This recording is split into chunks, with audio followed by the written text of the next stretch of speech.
police force, the biggest tax cuts in history. This could be one of the most important things that we've ever signed. Do you expect the Russians and President Putin to attend the summit in Saudi Arabia?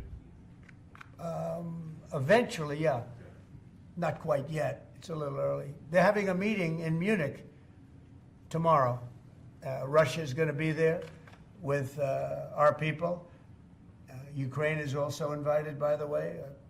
Not sure exactly who's going to be there from any country, but high-level people from Russia, from Ukraine, and from the United States. Do you want to have Russia back to the G7, sir? I'd love to have them back. I think it was a mistake to throw them out. Look, it's not a question of liking Russia or not liking Russia. It was the G8, and I said, what are you doing? You guys, all you talk about is Russia, and they should be sitting at the table. I think Putin would love to be back. Obama and a couple of other people made a mistake, and they got Russia out. It's very possible that if that was the G8, you wouldn't have had the problem with Ukraine. And if I was president, you definitely wouldn't have had the problem with Ukraine. Russia would have never attacked Ukraine.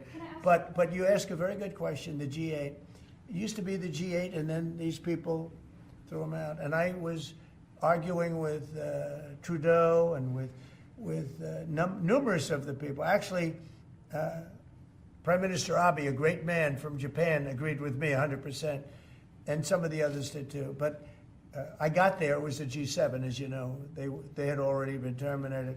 I think it would have been very helpful, and it still would be helpful to have Russia be a part of that mix. And I think if they were, I don't think you would have had the problem that you have right now. Russia is part of the G20. They kicked them out, of course, because they illegally annexed Crimea. I mean, how would you have responded if Russia invaded or took over? They took Crimea during Obama. 2014. They took, well, now they're looking to take the whole thing. Then they took a big chunk of land and people, as you know, during Bush. And now they're trying to take the whole thing during Biden.